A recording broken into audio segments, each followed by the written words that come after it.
Welcome to my studio. This is where the magic happens.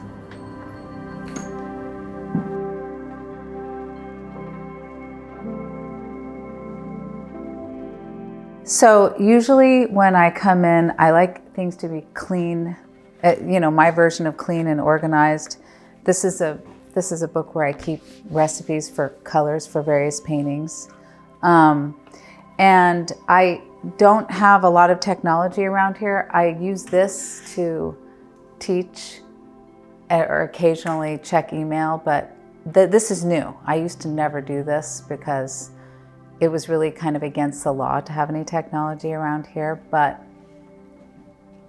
this is really all I need to paint. It's a radio. So I listen to the radio. I can't live without my notebooks, my creativity notebook, which is what I call it.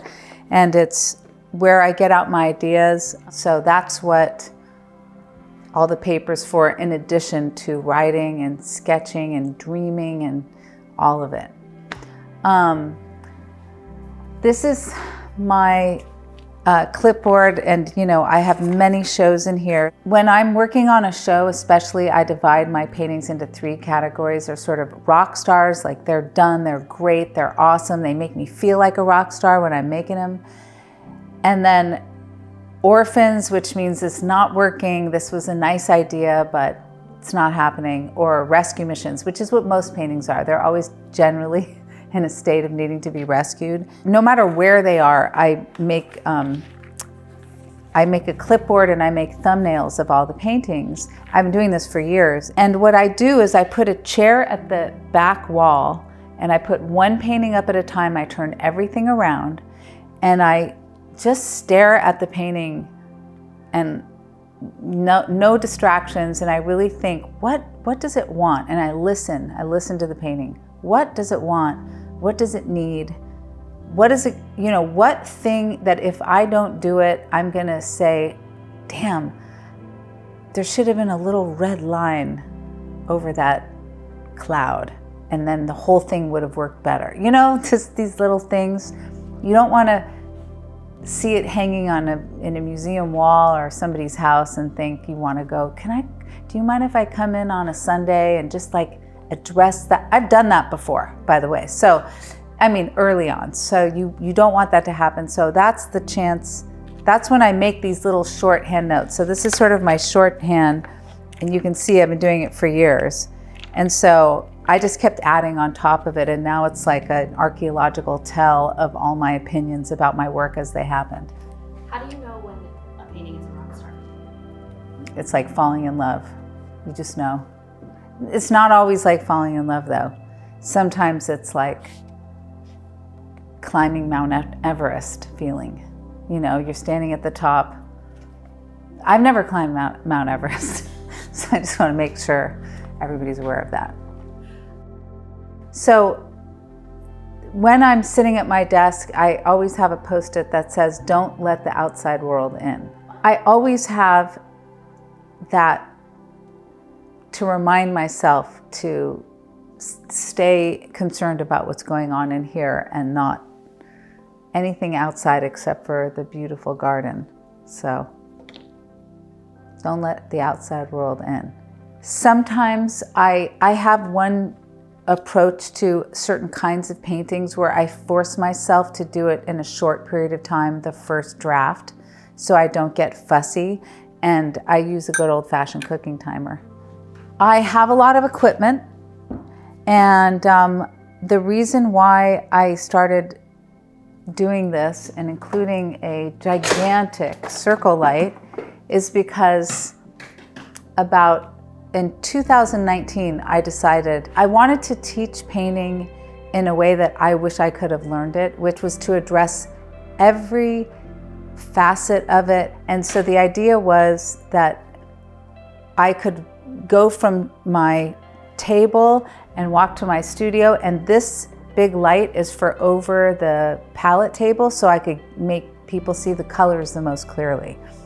And then I had a camera facing the wall at my paintings, on the palette, and then at the table. So I could select which camera I was looking at the time. It was a crazy experiment.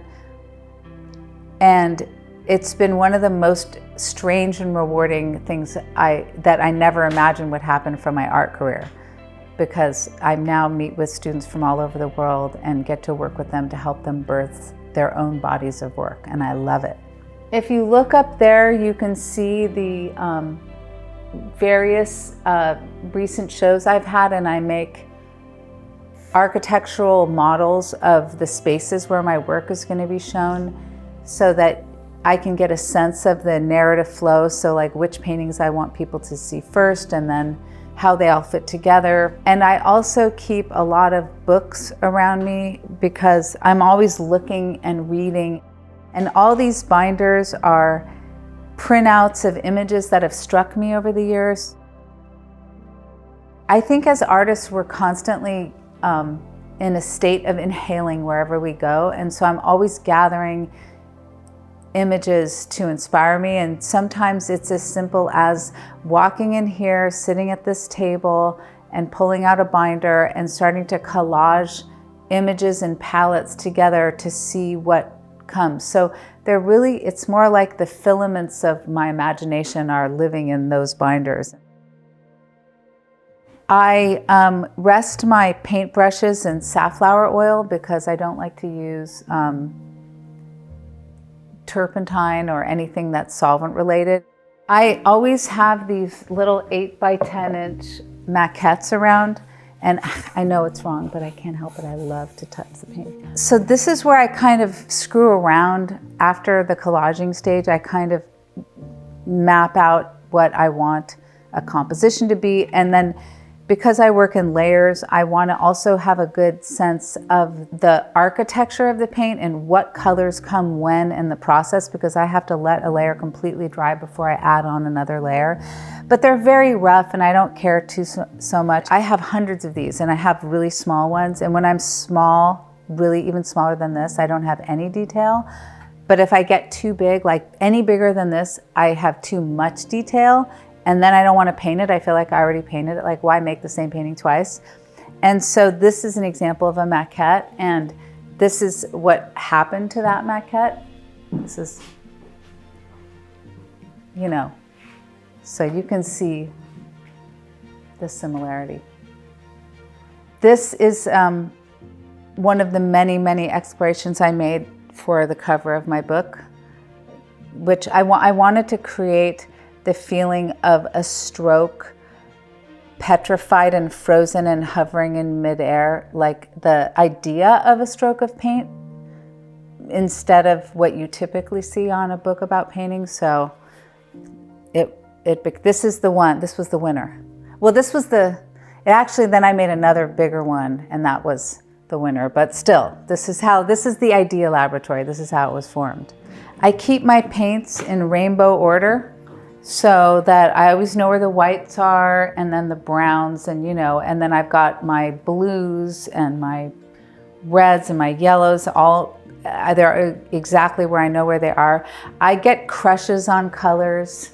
Like, I'll just be really into kind of like, right now I've been obsessed with lead tin yellow. Like, how did I ever live without it? I have no idea. Same with, for example, Brazilian violet. Like this has become kind of a replacement color for burnt sienna, which you can't do anything really without burnt sienna, but yet now I do. So this burnt sienna it's an earth color, and it's very red.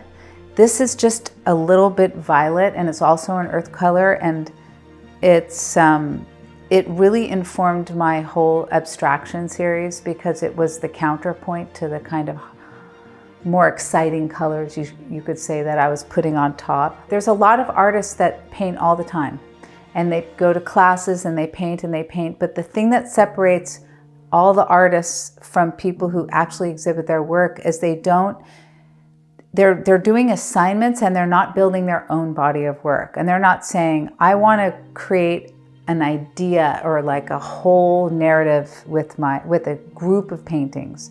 Instead, they just make one interesting painting after another. So creating a body of work is one of the things that separates most artists from people who take their work to the next level. And then there's the whole sharing it with the world aspect, which, You know, I used to hide under my desk, you know, when I did it, but it's essential that you let people know that you did it. It's hard to promote your work, but it's not promoting yourself, it's promoting your work. And you have to do it. It's like taking a vitamin or exercising a muscle. I'd rather do anything else. I'd rather stick needles in my eyes, but you know, it's what we do. We're artists.